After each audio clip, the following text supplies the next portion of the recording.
إن الحمد لله نحمده ونستعينه ونستغفره ونؤمن به ونتوكل عليه ونعوذ بالله من شرور أنفسنا ومن سيئات أعمالنا.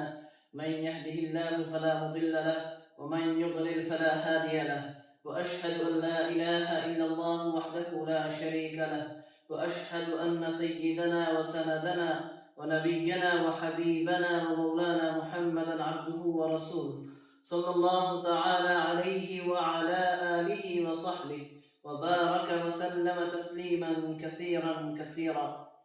أما بعد، فأعوذ بالله من الشيطان الرجيم.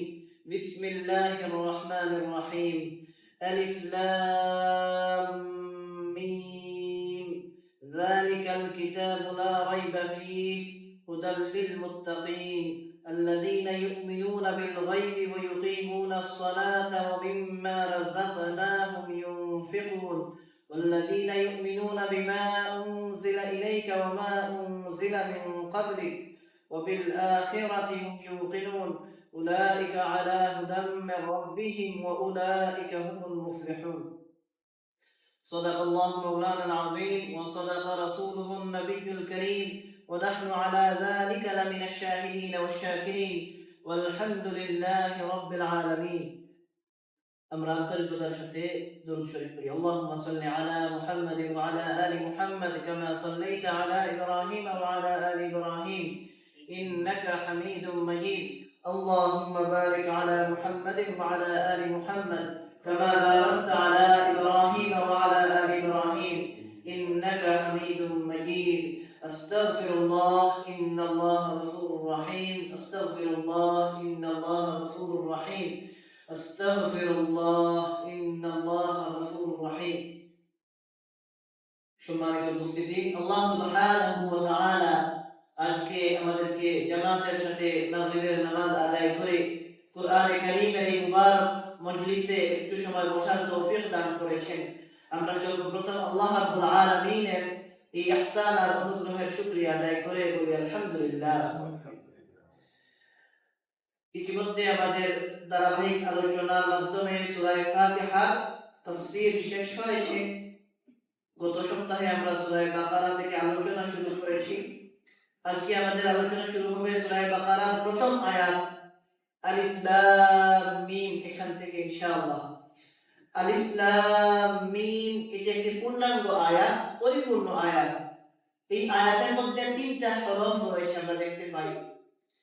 রাসূলুল্লাহ সাল্লাল্লাহু আলাইহি ওয়াসাল্লাম থেকে একটা হাদিসের মধ্যে পাওয়া যায়, আমাদের নবী, প্রিয় নবী মুহাম্মদুর রাসূলুল্লাহ সাল্লাল্লাহু আলাইহি ওয়াসাল্লাম বলেন, মান ক্বারা হারফাম মিন কিতাবিল্লাহি ফালাহু বিহি হাসানাহ ওয়াল হাসানাতু বিআশরি আমসালিহা। অর্থাৎ যে ব্যক্তি কুরআনে কারীমের একটি হরফ পাঠ করলো, তিলাওয়াত করলো, তাকে একটি নেকি দেওয়া হবে। আর ওয়াল হাসানাতু বিআশরি আমসালিহা, ওই একটা নেকি হয়ে যাবে 10টার সমতুল্য, 10 গুণ বৃদ্ধি পাবে এই একটা নেকি। এর অর্থ হচ্ছে যে যে কেউ কুরআনে কারীমের একটা হরফ তিলাওয়াত করলো, এই একটা নেকি যখন 10 গুণ হয়ে যাবে, এর অর্থ একটা হরফের বিনিময়ে তাকে 10টা নেকি দেওয়া হবে। এবং এরপরে উদাহরণ দিতে গিয়ে রাসূলুল্লাহ সাল্লাল্লাহু আলাইহি ওয়াসাল্লাম বলেন, লা আকুলু আলিফ লাম মিম হারফুন, তিনি বলেন যে আমি এটা বলি না পুরা আলিফ লাম মিম এই তিনটা মিলে একটা হরফ, বাল আলিফুন হারফুন। অথবা হাদিসে শিখে ওয়ালাকিন আলিফুন হারফুন ওয়া লামুন হারফুন ওয়া মিমুন হারফুন। রাসূলুল্লাহ সাল্লাল্লাহু আলাইহি ওয়াসাল্লাম বলেন যে আলিফ এটা একটা হরফ, লাম একটা হরফ, মিম একটা হরফ, তিনটা পৃথক তিনটা হরফ। সুতরাং কেউ যদি শুধু আলিফ লাম মিম এইটুকু পড়ে, হাদিসের ভাষ্য অনুযায়ী ওই ব্যক্তি 30টা নেকির মালিক হয়ে যাবে ইনশাআল্লাহ। চিন্তা করে দেখেন, সংক্ষিপ্ত একটা আয়াত, তিনটা হরফের সমষ্টি আলিফ লাম মিম। রাসূলুল্লাহ সাল্লাল্লাহু আলাইহি ওয়াসাল্লাম বলেন এই এটুকু তিলাওয়াত করলে 30টা নেকির মালিক হয়ে যাবে ইনশাআল্লাহ। তো আমার ভাইরা, আমাদের আলোচনা এখানে যেটা যে আলিফ লাম মিম, এই অংশটাকে আমরা একটু ব্যতিক্রম দেখি। ব্যতিক্রম এই জন্য যে এখানে আমরা হরফটাকে হরফ হিসেবে পড়ি, এটাকে একসাথে মিলিয়ে যেভাবে কুরআন পড়া হয় ওইরকম পড়ি না। তো এই যে এইরকম শুধু আলিফ লাম মিম না, আর অন্যান্য অনেক সূরার ক্ষেত্রে আমরা পাই। অনেক সূরার মধ্যে ইয়াসিন, তাহা, আর অনেক সূরার মধ্যে হামিম, এই জাতীয় হরফের সমষ্টি আমরা দেখতে পাই। এই ধরনের হরুফ, অর্থাৎ যেগুলা কয়েকটা হরফ মিলে একত্রিত হয়ে সূরার শুরুতে আসে, এইগুলোকে বলা হয় হরুফে মুকাত্তাআত। এগুলার নাম হচ্ছে হরুফে মুকাত্তাআত। অর্থাৎ এইগুলাকে আমরা আলাদা আলাদা ভাবে পড়ে থাকি। আলিফ লাম মিমটাকে আমরা কি করি? আলিফ লাম মিম, এইভাবে আলিফ লাম মিম আলাদা করে পড়ি, হা মিম আলাদা করে পড়ি, ইয়াসিন কে ইয়াসিন আলাদা আলাদা করে পড়ি। তো এই যে আলাদা ভাবে পড়া হয় যেগুলো বিভিন্ন সূরার শুরুতে পাই, এগুলোর নাম হচ্ছে হুরুফে মুকাত্তাআত। কুরআনে কারীমের 29টি সূরার মধ্যে হুরুফে মুকাত্তাআত রয়েছে। 29টি সূরার শুরুতে হুরুফে মুকাত্তাআত আল্লাহ রাব্বুল আলামিন উল্লেখ করেছেন। তো এটা অন্যভাবে বললে যে কয়েকটি বিক্ষিপ্ত হরফ বা বর্ণ দ্বারা যে বাক্য গঠিত হয়, এগুলোকে বলা হয় হুরুফে মুকাত্তাআত। এখন আমরা যেহেতু এখানে তাফসীর, কুরআনে কারীমের তাফসীর করছি, কুরআনে কারীমের ব্যাখ্যা জানছি, এজন্য সর্বপ্রথম আমাদের জানা দরকার এগুলোর অর্থ আসলে কি, তো এগুলোর আদৌ কোনো অর্থ আছে কিনা।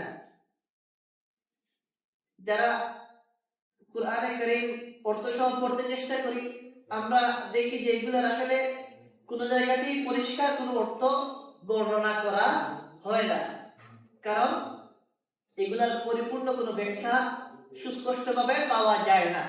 বাকি উলামায়ে কেরাম, মুফাসসিরিনে কেরাম এগুলার বিভিন্ন ব্যাখ্যা দিতে চেষ্টা করেছেন। আমরা আজকে এই ব্যাখ্যাগুলো শুধু জানবো, আসলে তারা কি ব্যাখ্যা দিতে চেষ্টা করেছেন। আলিফ লাম মিম, হা মিম, তাহা, তাসিম, মিম, ইয়াসিন, এই জাতীয় যে হরফ, এগুলার কি অর্থ উলামায়ে কেরাম ব্যাখ্যা করতে চেষ্টা করেছেন, এগুলো আমরা জানতে চেষ্টা করব ইনশাআল্লাহ। কোন কোন মুফাসসিরগণ এটা বলেন যে এই যে সূরার শুরুতে বিভিন্ন হরফ একত্রিত হয়ে আসে, এগুলোকে আমরা বললাম হুরুফে মুকাত্তাআত, এগুলা মূলত সূরার নাম, এগুলা হচ্ছে সূরার নাম। তো তাদের মতে আলিফ লাম মিম এটা হচ্ছে সূরার নাম, ইয়াসিন হচ্ছে সূরার নাম, তাহা এটা সূরার নাম, হা মিম এটা সূরার নাম, এটা তাদের ব্যাখ্যা। আবার কারো কারো মতে কোন কোন মুফাসসির ইবনে কেরাম এটা বলেন যে সূরার মধ্যে যে বিষয়বস্তু আলোচনা হবে, আল্লাহ তাআলা সূরার মধ্যে যে বিষয়গুলো আলোচনা করবেন, এই আলোচ্য বিষয়গুলোর সার সংক্ষেপ খুলাসা আল্লাহ তাআলা এই সংক্ষিপ্ত হরফের মধ্যে বর্ণনা করেছে, যেটা আমরা সাধারণ জ্ঞান দ্বারা বুঝতে পারবো না, কিন্তু প্রকৃত জ্ঞানীগুলি যারা তারা এগুলো বুঝতে পারেন, এটা কেউ কেউ বলেছেন। তো দ্বিতীয় ব্যাখ্যা এটা যে সূরার যে বিষয়বস্তু, সূরার মধ্যে যে আলোচনার বিষয়, এই বিষয়গুলোকে খুবই সংক্ষেপে এই হরফের মাধ্যমে আল্লাহ তাআলা বর্ণনা করেছেন। এটা হচ্ছে দ্বিতীয় আরেকটা ব্যাখ্যা যেগুলো কি অর্থ। তৃতীয় আরেকটা ব্যাখ্যা পাওয়া যায় যে কেউ কেউ এই কথা বলেন যে এইগুলো হচ্ছে আল্লাহ রাব্বুল আলামিনের নাম, যেমন আলিফ লাম মিম এটা আল্লাহ তাআলার নাম, ইয়াসিন আল্লাহ তাআলার নাম, তাহা এটা আল্লাহ তাআলার নাম, হামিম এগুলো আল্লাহ তাআলার নাম, এটা কেউ কেউ বলেছেন। কিন্তু এখানে আবার যারা বলেন আল্লাহ তাআলার নাম এগুলা, তাদের মধ্যে আবার একটা মত পার্থক্য আছে, তাদের মধ্যে একটা ইখতিলাফ পাওয়া যায়, তাদের দুইটা মত পাওয়া যায়। কারো মতে এগুলা সরাসরি আল্লাহ তাআলার নাম, যেমন আলিফ লাম মিম এটা আল্লাহ তাআলার নাম সরাসরি, ইয়াসিন এটা আল্লাহ তাআলার নাম সরাসরি। আবার কারো মতে এগুলো আল্লাহ তাআলার সরাসরি নাম নয়, বরং এগুলো আল্লাহ রাব্বুল আলামিনের নামের সংক্ষিপ্ত রূপ। যারা এটাকে বলেন আল্লাহ তাআলার নামের সংক্ষিপ্ত রূপ বা তাখফিফ, আরবিতে বলা হয় তাখফিফ, অর্থাৎ নামের সংক্ষিপ্ত চিত্র, সংক্ষিপ্ত রূপ, তাদের মতে ব্যাখ্যা এইভাবে যে আলিফ লাম মিমের ব্যাখ্যা তারা এইভাবে করে যে আলিফ দ্বারা উদ্দেশ্য আল্লাহ, লাম দ্বারা উদ্দেশ্য লাতিফ, মিম দ্বারা উদ্দেশ্য মাজিদ। তো মাজিদ আল্লাহর নাম, লাতিফ আল্লাহর নাম, আল্লাহ তো আল্লাহর নাম, জাতি নাম। তো তারা এইভাবে ব্যাখ্যা করেন যে আলিফ লাম মিম এগুলো আল্লাহর সরাসরি নাম নয়, এগুলো আল্লাহর নামের সংক্ষেপ, আল্লাহ তাআলার নামের সংক্ষিপ্ত রূপ। সুতরাং আলিফ দ্বারা উদ্দেশ্য এখানে আল্লাহ, লাম দ্বারা লাতিফ, মিম দ্বারা মাজিদ। আবার এখানে আরো ব্যাখ্যা পাওয়া যায়, আরো অনেকগুলো ব্যাখ্যা অনেকেই করেছে। কোন কোন মুফাসসিরিন এইভাবে বলেন যে এখানে আলিফ দ্বারা উদ্দেশ্য আনা, আরবি ভাষায় আনা বলা হয় আমিকে, যেটা ইংরেজিতে আমরা বলি আই, বাংলায় বলি আমি, এটাকে আরবি ভাষায় আমরা বলে থাকি আনা হিসাবে, আনা মানে আমি। আর লাম দ্বারা এখানে উদ্দেশ্য হচ্ছে আল্লাহ, লাম দ্বারা উদ্দেশ্য আল্লাহ, লাম দ্বারা উদ্দেশ্য মাজিদ, মাজিদ আল্লাহর নাম, লাতিফ আল্লাহর নাম, আল্লাহ তো আল্লাহর নাম, জাতি নাম। তো তারা এইভাবে ব্যাখ্যা করেন যে আলিফ লাম মিম এগুলো আল্লাহর সরাসরি নাম নয়, এগুলো আল্লাহর নামের সংক্ষেপ, আল্লাহ তাআলার নামের সংক্ষিপ্ত রূপ। যারা এটাকে বলেন আল্লাহ তাআলার নামের সংক্ষিপ্ত রূপ বা তাখফিফ, আরবিতে বলা হয় তাখফিফ, আল্লাহ। আল্লাহ এখানে নাম দ্বারা আল্লাহকে বোঝানো হয়েছে, আর মিম দ্বারা বোঝানো হয়েছে আ'লাম। তো তাদের মতে আলিফ লাম মিমের ব্যাখ্যা হচ্ছে আনাল্লাহু আ'লামু, অর্থাৎ আমি আল্লাহ সবচেয়ে বেশি জানি, আমি আল্লাহ সবচেয়ে বেশি জানি। এই কথাটা আলিফ লাম মিমের অর্থ। তারা এটা ব্যাখ্যা করেন, অথবা বলেন যে আমি আল্লাহ এর অর্থ সবচেয়ে বেশি জানি, তো আমি আল্লাহ এর অর্থ জানি। এইরকম একটা ব্যাখ্যাও পাওয়া যায় আলিফ লাম মিমের অর্থ। এইভাবে তারা ইয়াসিনেরও ব্যাখ্যা করেছেন, হামিমেরও ব্যাখ্যা করেছেন। আবার কেউ কেউ এখানে বলেন যে এখানে আলিফ লাম মিমের ব্যাখ্যা অন্যভাবে তারা করেন যে আলিফ দ্বারা উদ্দেশ্য আল্লাহ, লাম দ্বারা জিবরিল যদি বলি তো জিবরিল এক ফেরেশতার নাম, ফেরেশতাদের মধ্যে সবচেয়ে মর্যাদাবান ফেরেশতার নাম হচ্ছেন জিবরিল, জিব্রাইল আলাইহিস সালাম, জিবরিল আলাইহিস সালাম নানা উচ্চারণে পাওয়া যায়। তো তার নামের শেষ অক্ষর হচ্ছে হরফ হচ্ছে লাম। তো তারা বলেন আলিফ দ্বারা উদ্দেশ্য আল্লাহ, লাম দ্বারা জিবরিল, আর মিম দ্বারা মুহাম্মদ। এটা দেখুন তাফসীর ইবনে কাসির, এটা প্রসিদ্ধ তাফসীর। এরপরে তাফসীর সাহিহ সহ আরো অনেক তাফসীরের মধ্যে এই ব্যাখ্যাগুলো করা হয়েছে যে আলিফ লাম মিমের দ্বারা, আলিফ দ্বারা আল্লাহ, লাম দ্বারা জিবরিল, মিম দ্বারা মুহাম্মদ সাল্লাল্লাহু আলাইহি ওয়াসাল্লাম উদ্দেশ্য। এইরকম বিভিন্ন ব্যাখ্যা উলামায়ে কেরাম করেছেন। আবার যারা এইগুলোকে আল্লাহ রাব্বুল আলামিনের নাম বলেছেন তাদের মধ্যে আমরা বললাম যে তাদের মধ্যে একটা ইখতিলাফ মতানক্য রয়েছে। কেউ বলেছেন আল্লাহর সরাসরি নাম, কেউ বলেন আল্লাহর নামের সংক্ষেপ। তো যারা এগুলাকে আল্লাহর নাম বলেন, হরফে মুকাত্তাআতকে আল্লাহর নাম বলেন, তাদের এই কথার বিপরীতে মুফাসসিরিনে কেরাম কিছু প্রশ্ন তুলেন। প্রশ্নের মধ্যে সর্বপ্রথম এই প্রশ্ন, গুরুত্বপূর্ণ প্রশ্ন যেটা তোলা হয় যে আমরা তো জানি আল্লাহ তাআলার নাম ৯৯টি, আল্লাহ রাব্বুল আলামিনের নাম তো ৯৯টি। তো এখানে এই যে নামগুলো বলা হলো, আবার অনেকগুলো নাম ব্যাখ্যা করা হয়। আলিফ লাম মিম যদি সরাসরি নাম ধরা হয় তো এই নামটা তো আমরা আল্লাহ ৯৯ নামের মধ্যে পাই না। আপনি যদি বলেন ইয়াসিন আল্লাহর নাম, তো আল্লাহর নামের মধ্যে তো আমরা ইয়াসিন খুঁজে পাই না। আল্লাহর যে ৯৯টা নাম আমরা শিখে থাকি, জেনে থাকি, হাদিসের মধ্যে পাই, এখানে তো আমরা আল্লাহ রাব্বুল আলামিনের এই নামের মধ্যে তো ইয়াসিনকে আমরা নাম হিসেবে পাই না, হামিমকে পাই না। তো কিভাবে বলা হয় যে আল্লাহর নামের মধ্যে থেকে এগুলো আল্লাহর নাম? এই প্রশ্নের জবাব দিয়েছেন বড় বড় তাফসীর কারকগণ, যাদের তাফসীরকে পুরো দুনিয়ার স্বীকার করে গ্রহণ করে। এদের মধ্যে থেকে একজন হচ্ছেন ইমাম ফখরুদ্দিন রাজি রহমতুল্লাহি আলাইহি। তার তাফসীরকে বলা হয় তাফসীরে কবির। ইমাম ফখরুদ্দিন রাজি রহমতুল্লাহি আলাইহি একজন বড় মুফাসসির, যার তাফসীর দুনিয়ার সবাই গ্রহণ করেন। একইভাবে তাফসীর ইবনে কাসির, এটাকেও সবাই গ্রহণ করেন। এবং আরেকটা তাফসীর বড় প্রসিদ্ধ, তাফসীরে মাজহারি, কাজী সানাউল্লাহ তালিপতি রহমতুল্লাহ আলাইহি। তো এইসব বড় বড় মুফাসসিরগণ বলেন যে আল্লাহ রাব্বুল আলামিনের ৯৯টা নাম যে আছে এটা বাস্তব, কিন্তু এই নামগুলো প্রসিদ্ধ নাম। এর বাইরেও আল্লাহ রাব্বুল আলামিনের আরো অনেক নাম আছে, বেহিসাব নাম আছে আল্লাহ তাআলা।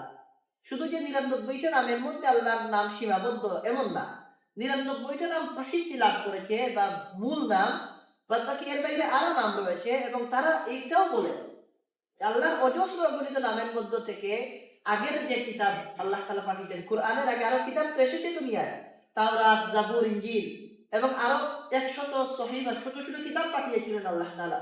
তো ওইসব মুফাসসিরগণ বলেন যে আসমানি কিতাবের মধ্যে আল্লাহ তাআলার ৫,০০০ নাম পাওয়া যায়।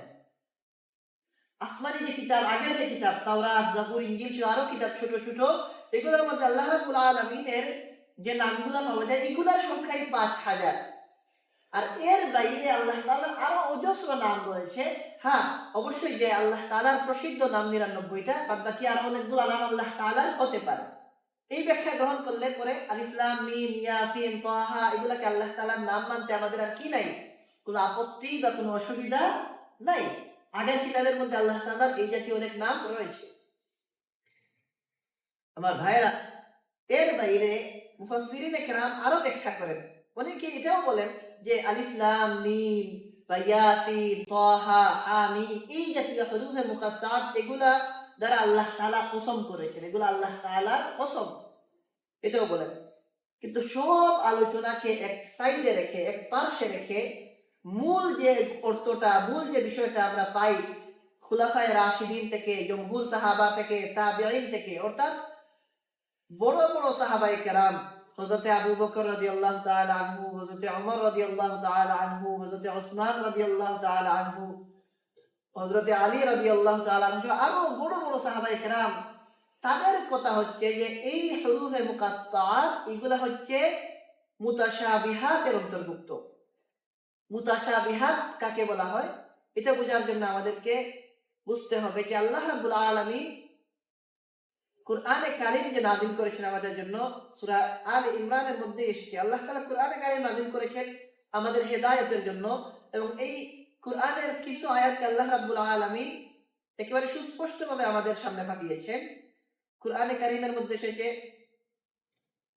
মিনহু আয়াতুম মুহকামাতুন হুন্না উম্মুল কিতাব। কুরআনের কিছু আয়াত মুহকাম, খুবই সুস্পষ্ট, এগুলা বুঝতে কি হয় না, কোনো ব্যাখ্যা লাগে না। যেমন কুল হুয়াল্লাহু আহাদ, বলা হলো হে রাসূল আপনি বলুন আল্লাহ এক। এই কথা বলার পরে কি এটা ব্যাখ্যা করতে হয়, এটা কি বুঝিয়ে বলতে হয়? আমরা সবাই জানি আল্লাহ এক, এবং এই আয়াত থেকে সুস্পষ্ট বুঝে আসে এটা কি মুহকাম আয়াত, সুস্পষ্ট আয়াত।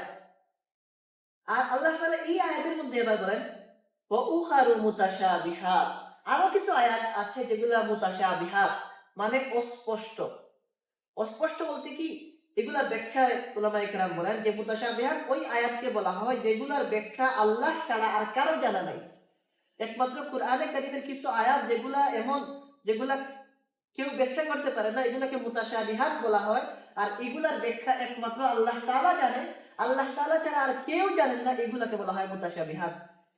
তো ইমাম বাইজাবি রাহমাতুল্লাহি আলাইহি আরেকজন বড় মুফাসসির, তিনি বলেন যে এই যে মুতাশাবিহাত বা হুরুফে মুকাত্তাআত এগুলো মুতাশাবিহাতের অন্তর্ভুক্ত, আর এইগুলার ব্যাখ্যা আল্লাহ এবং আল্লাহর রাসূল জানেন। এগুলা এবং আল্লাহ এবং আল্লাহর রাসূলের মধ্যে থেকে একটা রাজ বা রহস্য, এগুলা আল্লাহ তাআলা রাসূলকে জানিয়েছিলেন, কিন্তু রাসূলুল্লাহ সাল্লাল্লাহু আলাইহি ওয়াসাল্লাম হয়তো এগুলা ব্যাখ্যা করেন নাই কোনো হিকমতের কারণে আল্লাহর হুকুমে। তো এটা অনেকেও বলেছেন, ইমাম বাইজাবি যেমন বলেছেন, আর অনেকে বলেছেন যে হয়তো আল্লাহর রাসূলকে, এটা নিশ্চিত না, এটা নিশ্চিতভাবে বলা হয় না, বলা হয় হয়তো আল্লাহ রাব্বুল আলামিন রাসূলুল্লাহ সাল্লাল্লাহু আলাইহি ওয়াসাল্লামকে এই হুরুফগুলার অর্থ মর্ম বুঝিয়েছিলেন, কিন্তু আল্লাহ রাসূলকে বলা হয়েছে যে হয়তো এটা আপনি ব্যাখ্যা করার দরকার নাই, এজন্য রাসূলুল্লাহ সাল্লাল্লাহু আলাইহি ওয়াসাল্লাম এগুলোর কোনো অর্থ ব্যাখ্যা করেন নাই। এই জন্য এইটাই হচ্ছে বেশিরভাগের ব্যাখ্যা যে এই যে হুরুফ আলিফ লাম মিম তা সিন মিম তাহা ইয়াসিন, এগুলা হুরুফে মুকাত্তাআত গুলা মুতাশাবিহাতের অন্তর্ভুক্ত, আর এগুলার ব্যাখ্যা আল্লাহ তাআলা জানেন, আর হয়তো আল্লাহর রাসূল জানেন, কিন্তু রাসূলুল্লাহ সাল্লাল্লাহু আলাইহি ওয়াসাল্লাম থেকে এগুলার কোনো ব্যাখ্যা আমরা পাই না। যাই হোক, এই তো আলোচনার মধ্যে থেকে শুরুর দিকে আমরা কিছু উলামায়ে কেরামের মতামত উল্লেখ করেছিলাম যে তারা এগুলার ব্যাখ্যা দিতে চেষ্টা করেছে। তারা এগুলার ব্যাখ্যা এমনভাবে দিয়েছেন, তারা এটার ব্যাখ্যা দেওয়ার পরে এটা বলেন এবং সবাই এটা স্বীকার করেন যে এগুলা নিশ্চিত কোনো অর্থ না। যেমন আলিফ লাম মিমের যে আমরা বললাম যে আল্লাহর নাম, অথবা এগুলা কসম, অথবা আরো বিভিন্ন ব্যাখ্যা করলাম, যারা এই ব্যাখ্যাগুলা করেছেন তারা কেউ এই কথা বলেন না যে এটা নিশ্চিত এই অর্থটা। যেমন কেউ এটা বলেন না যে আলিফ লাম মিমের অর্থ আল্লাহ লাতিফ মাজিদ, এটা নিশ্চিত অর্থ না। ঠিক একইভাবে এগুলা যে কসম, এটাও নিশ্চিত অর্থ না।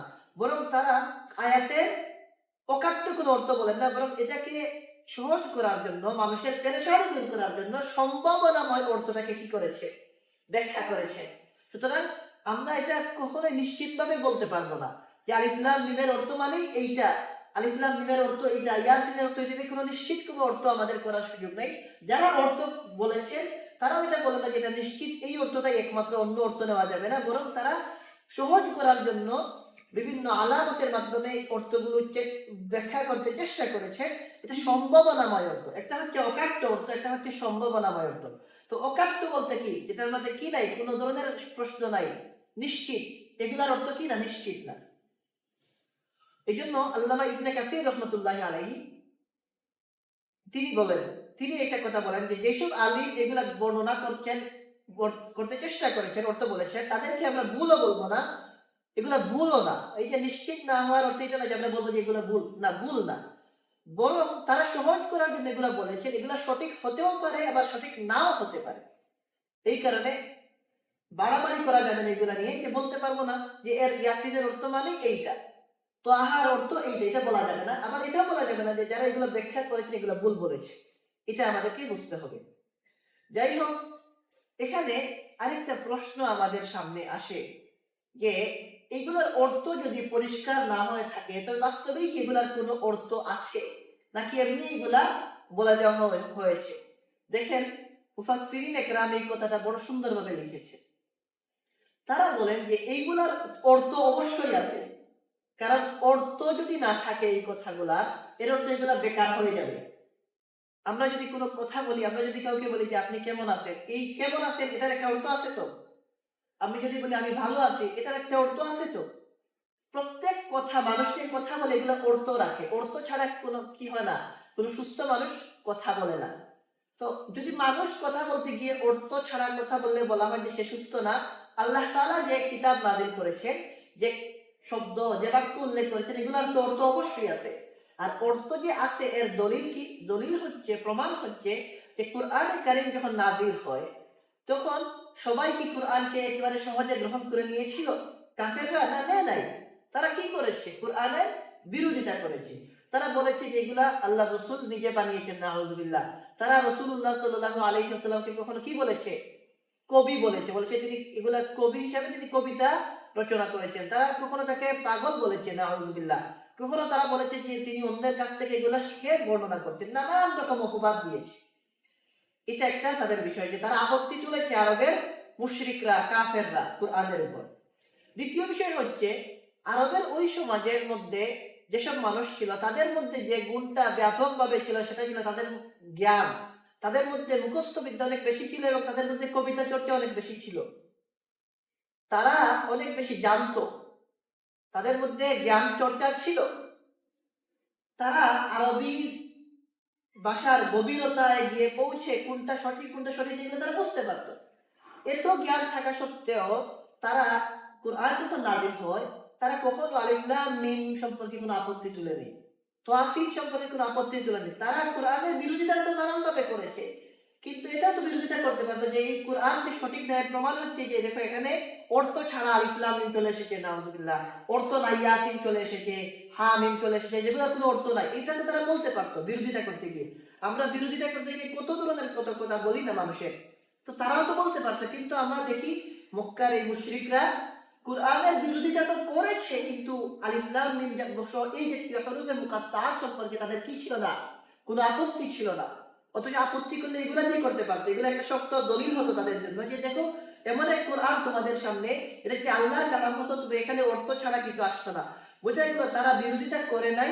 এখান থেকে প্রমাণ হয় যে কুরআনে কারীমের মধ্যে যে হরফে মুকাত্তাআত উল্লেখ করা হয়েছে এগুলো আরবের মধ্যে ব্যবহার করার রীতি ছিল। তারা এগুলো জানতো যে এইভাবে কি করা হয়, হরফকে একত্রিত করে ব্যবহার করা হয় এবং এগুলোর অর্থ আছে। বাকি অর্থ কি না সবার পক্ষে জানা সম্ভব না, এটা একটা বিষয়। আল্লাহ তাআলা জানেন, আমরা জানি না, এটা একটা বিষয়, এটা হতে পারে। বাদ বাকি এগুলার অর্থ যে আছে, এগুলা যে কি না বেকার না, এটাও আরবের মুশরিকরা জানতো।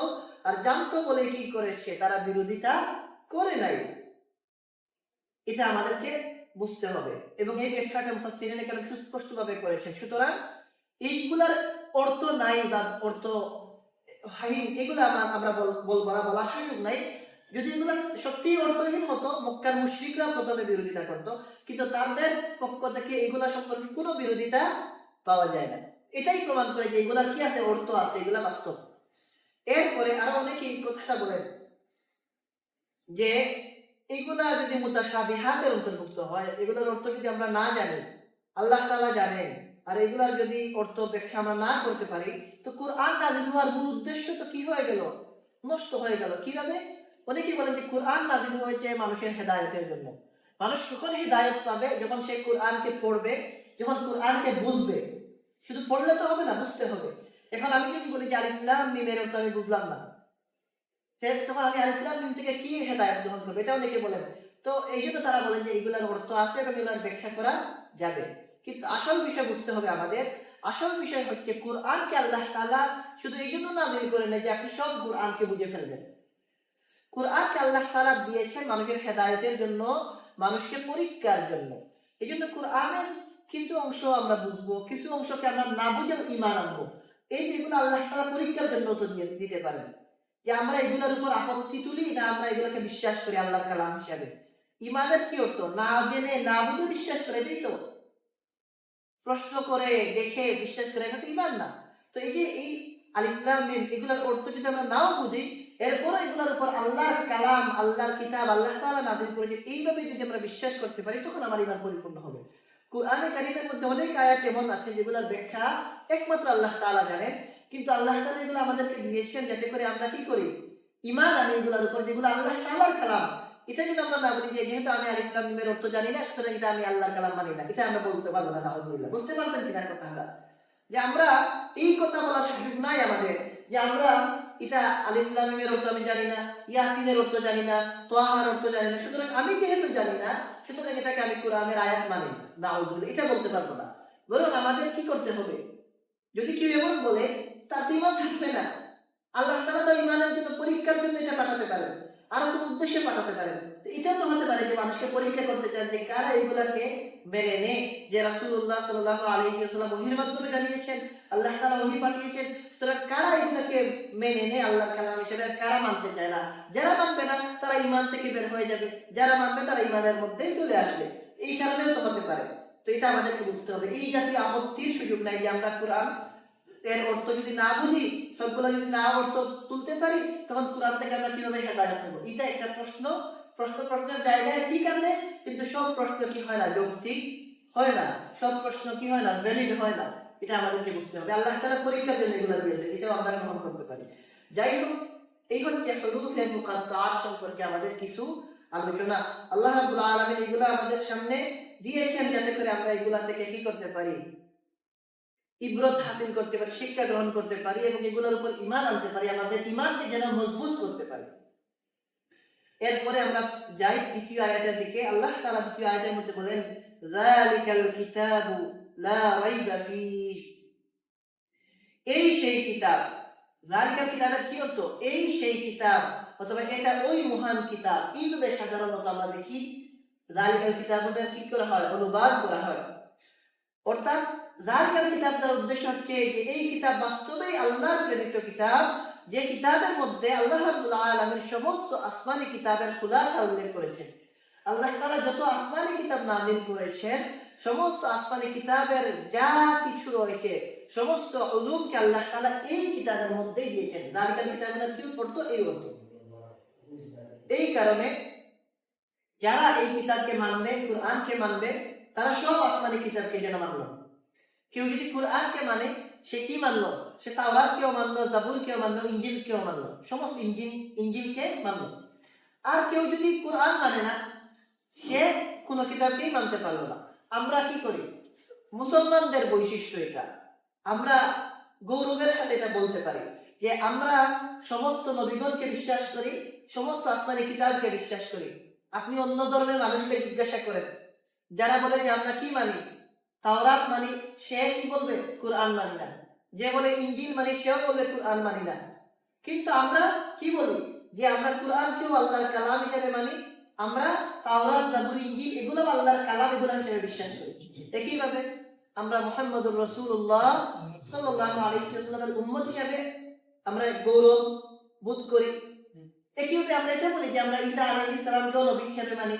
কিন্তু যারা শুধু ঈসা আলাইহিস সালামকে নবী হিসেবে মানে, তাদেরকে যদি বলেন, সে বলবে আমরা মুহাম্মদুর রাসূলুল্লাহ সাল্লাল্লাহু আলাইহি ওয়াসাল্লামকে মানি না।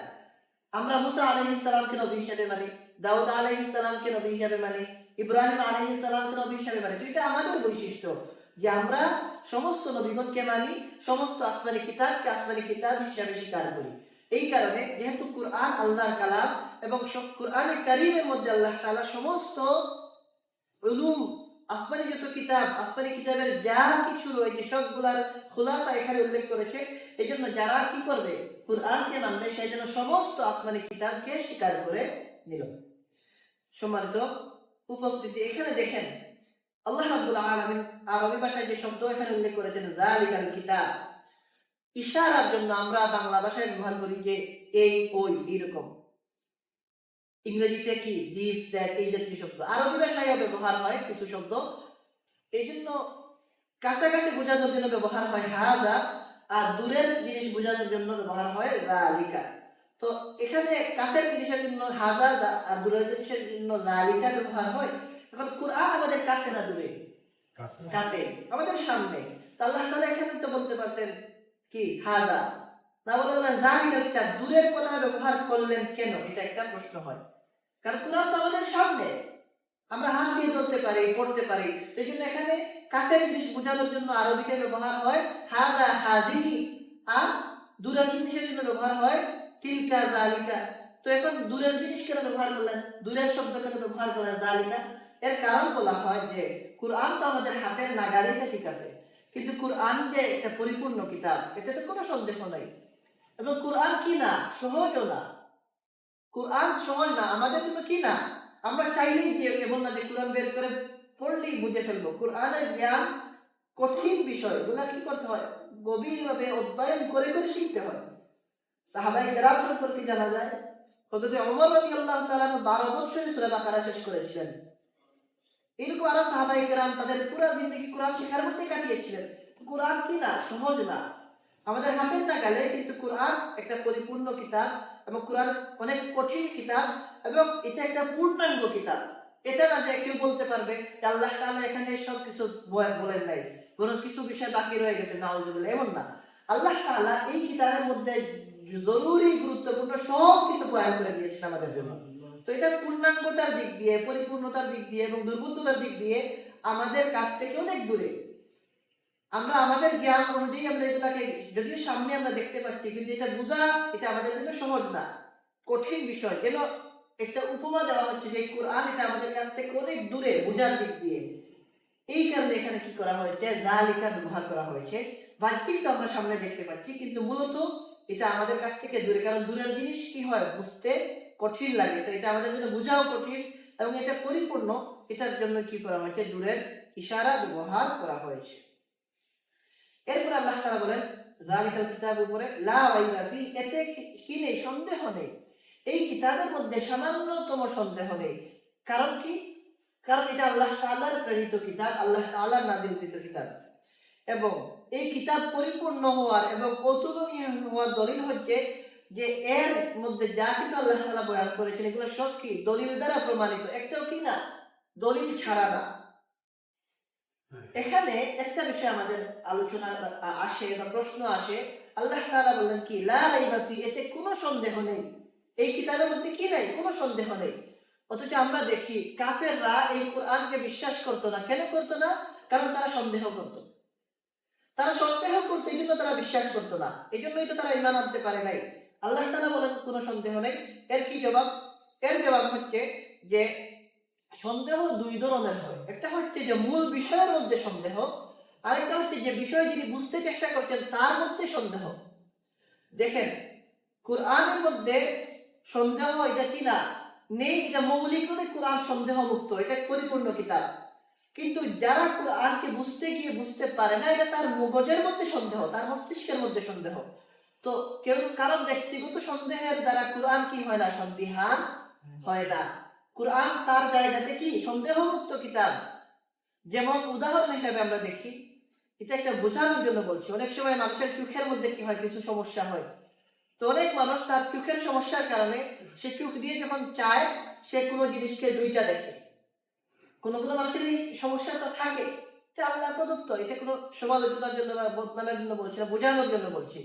আচ্ছা, যাদের এই সমস্যা, কেউ যদি এমন হয় সে কি করবে, এখানে চেয়ার আমরা তো দেখতে পাই, একটা চেয়ার এখানে দেখা যায়, কিন্তু যার চোখের সমস্যা সে চাইলে কি দেখবে, দুইটা চেয়ার দেখা যাবে তার চোখের সমস্যার কারণে। এখন সে চোখ দিয়ে দুইটা চেয়ার দেখে বলে কি বাস্তবে চেয়ার দুইটা হয়ে গেছে? না, চেয়ার তো একটাই। আমার সমস্যার কারণে আমি কি করি, এখানে দুইটা দেখতে পাই। সুতরাং কুরআন আল্লাহর কালাম, পরিপূর্ণ কিতাব, পূর্ণাঙ্গ কিতাব, এর মধ্যে কি নেই, লা রাইবা ফি, কোনো সন্দেহ নেই। এর বিপরীতে অন্যান্য কিতাব যেগুলো বর্তমানে আমাদের সামনে আছে, আল্লাহ তাআলা যখন নাযিল করেছিলেন আসমানি কিতাব, তখন এগুলা কি ছিল, সঠিক ছিল, যথাযথ ছিল। তাওরাত আল্লাহর কালাম, কোনো সন্দেহ নাই। জাবুর আল্লাহর কিতাব, কোনো সন্দেহ নেই। ইনজিল আল্লাহর কিতাব, কোনো সন্দেহ নেই। কিন্তু এখনকার সময় যে কিতাবগুলা আমরা পাই, আসমানি কিতাব বলে তারা প্রচার করতে যায় অনেকে, এই কিতাবের উপর আমাদের সন্দেহ আছে। এগুলা কি না, সন্দেহ মুক্ত কিতাব না। কেন না, কেন সন্দেহ মুক্ত না? এর প্রমাণ হচ্ছে আমরা যদি এখনকার ইনজিল দেখি, যেটাকে আল্লাহ তাআলা ঈসা আলাইহিস সালামের জন্য নাযিল করেছিলেন। এই ইনজিল কিতাব আল্লাহর দেওয়া কালাম, আল্লাহর দেওয়া কিতাব। কিন্তু এখনকার ইনজিলের মধ্যে আপনি দেখবেন এখানে তারা ত্রিতত্ত্ববাদের আলোচনা করেছে, আল্লাহ এবং আল্লাহর সাথে আরো দুইজনকে মিলিয়েছে। এবং এখানে আমরা দেখি ঈসা আলাইহিস সালামকে তারা কি করেছে, ইলাহ হিসাবে উল্লেখ করেছে। আচ্ছা, আল্লাহর কালাম যদি হতো, আল্লাহ তাআলা একক, তার কোনো শরীক নেই, লা শারীকা লাহু, তিনি কি তার কিতাবের মধ্যে ঈসা আলাইহিস সালামকে তার শরীক হিসেবে উল্লেখ করতেন? করতেন না, এটা সম্ভব না, অবাস্তব বিষয়।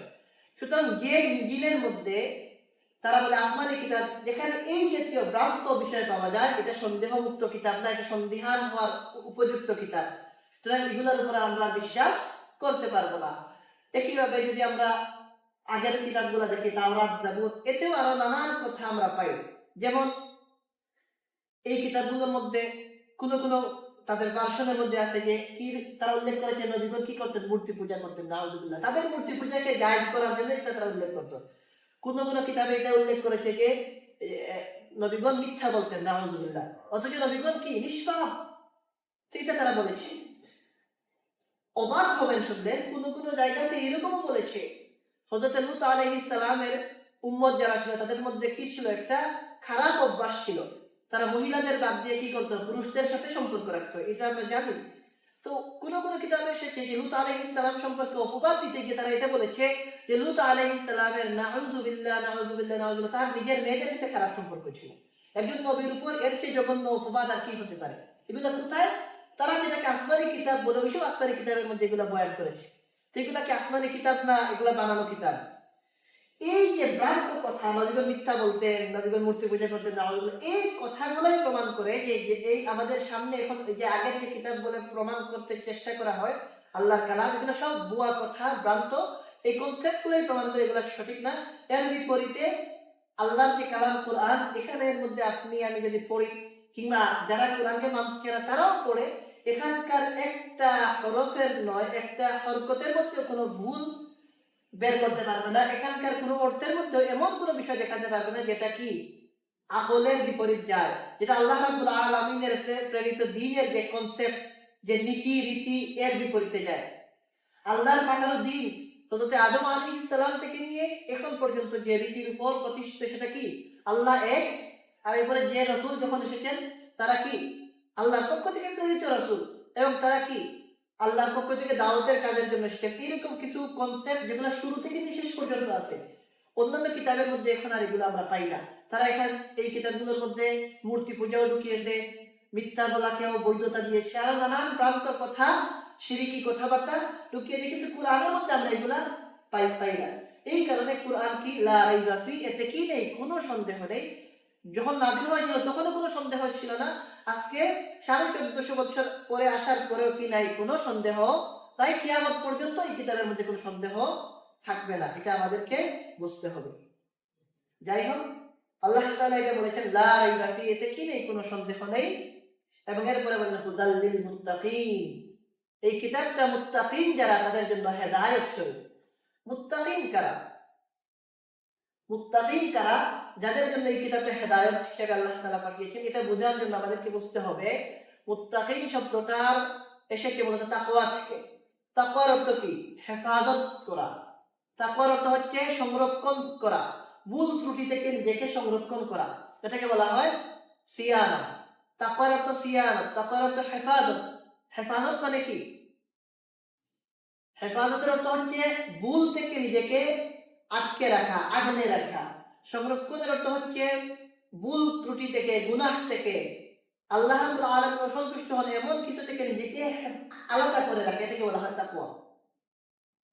এবং পরিভাষায় বলা হয়, এটা হচ্ছে শাব্দিক অর্থ তাকওয়া, আর পরিভাষায় বলা হয় আল্লাহ রাব্বুল আলামিনের সন্তুষ্টির জন্য তার ইবাদত করা, এটাকে বলা হয় তাকওয়া।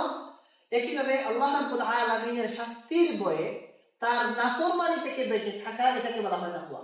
দুইটা কথা, একটা পজিটিভ, একটা নেগেটিভ। একটা হচ্ছে যে আল্লাহ রাব্বুল আলামিনের সন্তুষ্টির জন্য তার ইবাদত করাকে বলা হয় তাকওয়া। একইভাবে আল্লাহ রাব্বুল আলামিনের শাস্তির ভয়ে গুনাহের কাজ থেকে নিজেকে বাঁচিয়ে রাখাকে বলা হয় তাকওয়া। যাদের মধ্যে এই অভ্যাস থাকবে, যারা আল্লাহর সন্তুষ্টির জন্য ইবাদত করবেন এবং যারা আল্লাহর শাস্তির ভয়ে গুনাহ থেকে নিজেকে হেফাজত রাখবেন, তিনি মুত্তাকি হবেন। তাকে বলা হবে মুত্তাকি। আর এই মুত্তাকিন যারা, এদের জন্য আল্লাহ তাআলা এই কিতাবকে হেদায়েত বানিয়ে পাঠিয়েছে। এই জন্য মুত্তাকি মানে কি? মুত্তাকি মানে এখনো এটা আমরা বলি না যে মুত্তাকি যিনি তিনি নিষ্পাপ বা মাসুম। মুত্তাকি হতে না যে কি হবে না, গুনাহ হবে না।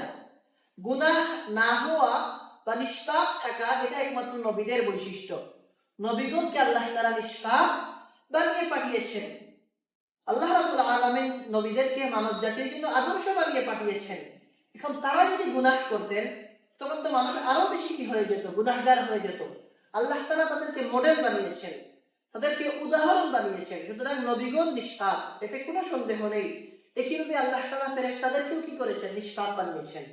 ফেরেশতাদের সম্পর্কে আল্লাহ তাআলা কোরআনে কারীমের মধ্যে বলেন, লা ইয়াসুনাল্লাহা মা আমারাহুম ওয়া ইয়াফআলুনা মা ইউমারুন। তারা আল্লাহ পাকের পুরো আদেশ অমান্য করে না। লা ইয়াসুনাল্লাহা মা আমারাহুম, আল্লাহ যত আদেশ করেন সবগুলো তারা মানেন। ওয়া ইয়াফআলুনা মা ইউমারুন, আর আল্লাহ তাআলা যা আদেশ করেন এটাকে তারা কি করেন, পালন করেন। সুতরাং ফেরেশতাগণ নিষ্পাপ, নবীগণ নিষ্পাপ। মুত্তাকিন যারা, তাদের ব্যাপারে বলা যায় যে তারা গুনাহ থেকে নিজেকে বাঁচিয়ে রাখেন। কিন্তু এর অর্থ না যে কোনো গুনাহ হয় না, গুনাহ হয় না, এটা একমাত্র নবীদের বৈশিষ্ট্য।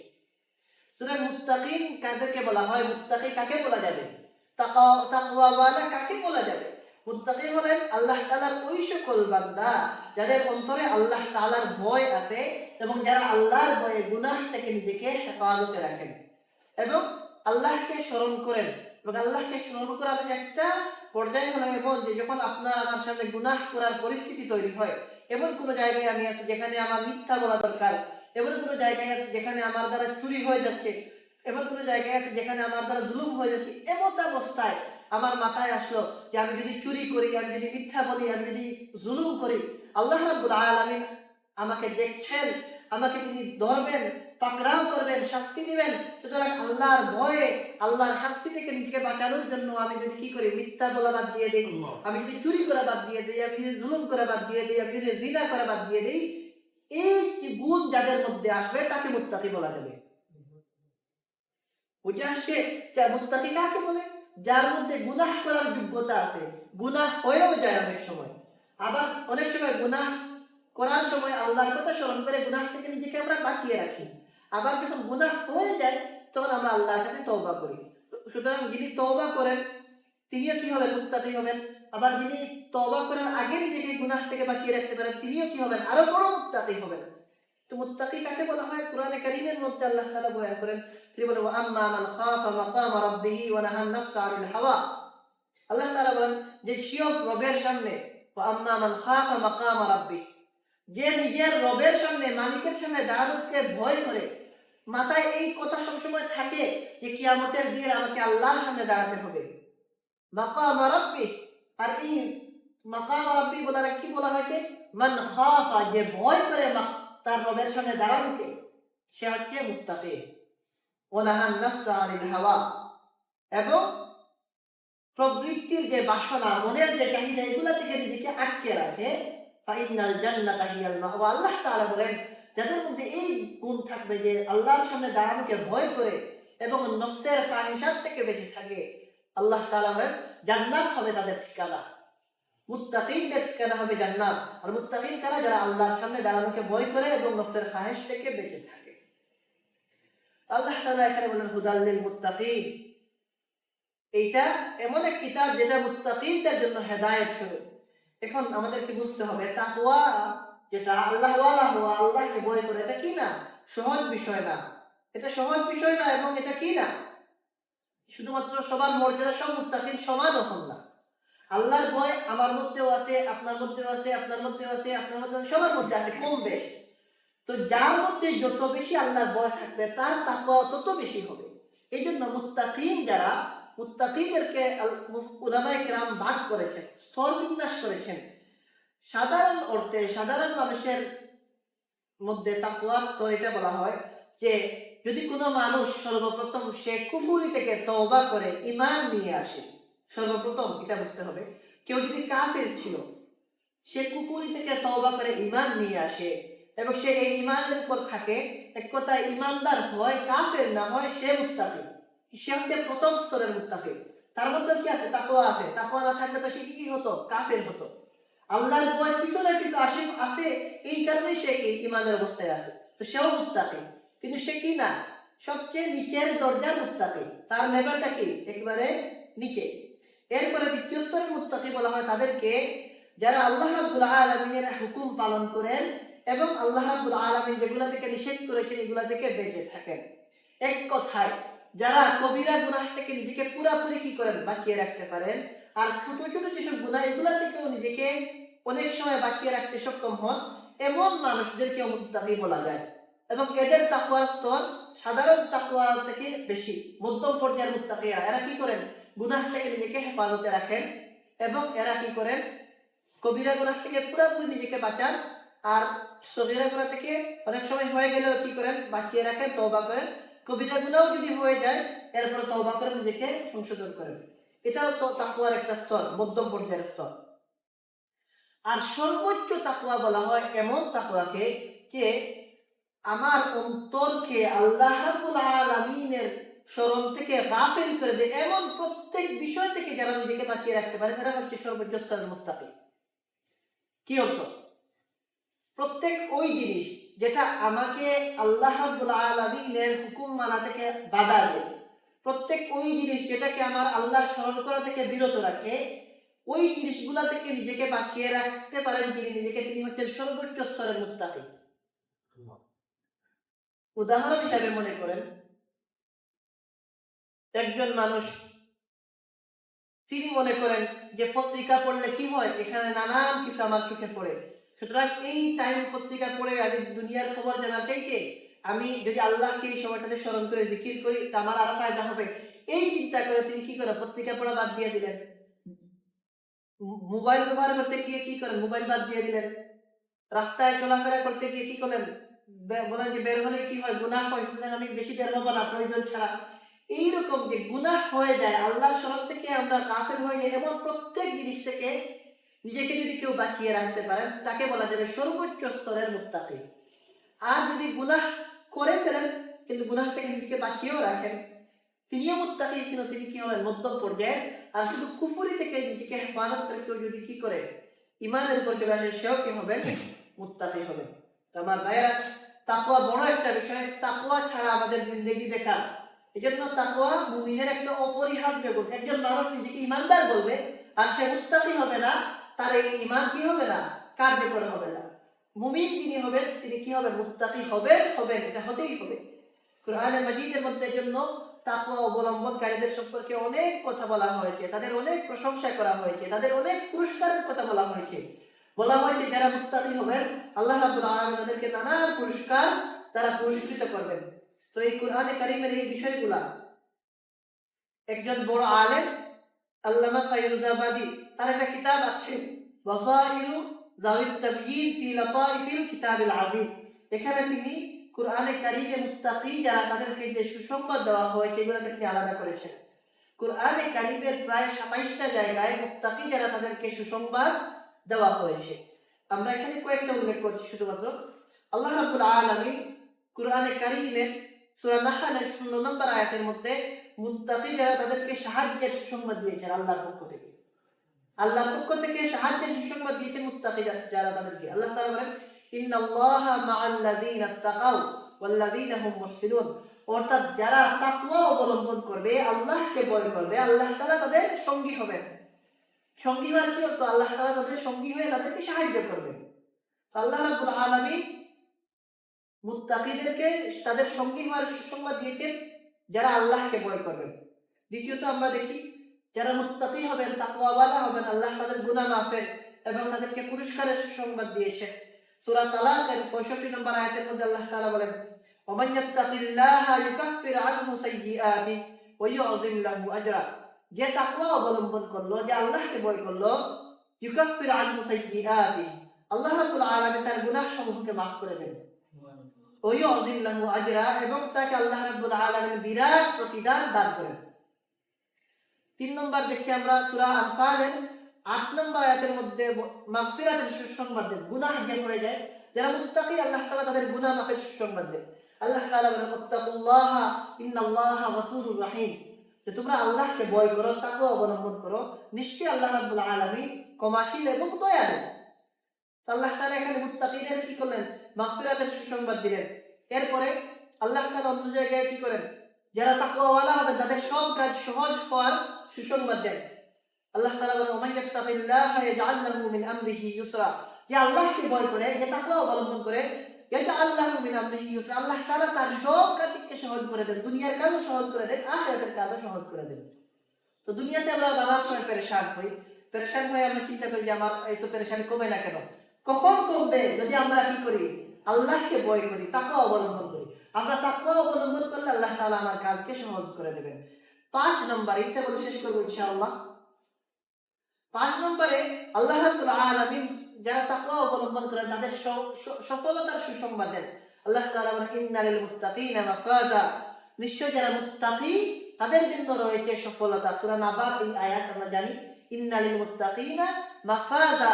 যারা তাকওয়া অবলম্বন করেন আল্লাহ তাআলা বলেন তারা সফল, দুনিয়াতেও সফল, আখিরাতেও সফল। তো আল্লাহ রাব্বুল আলামিন দেখেন, আল্লাহ তাআলা যারা মুত্তাকি তাদের ব্যাপারে অনেক সুসংবাদ দিয়েছেন। আর অনেকগুলো সুসংবাদ আল্লাহ রাব্বুল আলামিন তৌফিক দিলে আমরা আগামী সপ্তাহে এখান থেকে আবার আলোচনা শুরু করব যে মুত্তাকি যারা তাদেরকে আল্লাহ তাআলা আর কি কি সুসংবাদ দিয়েছেন, এবং এখান থেকে আমরা আমাদের আলোচনা আগামী সপ্তাহে কন্টিনিউ করব।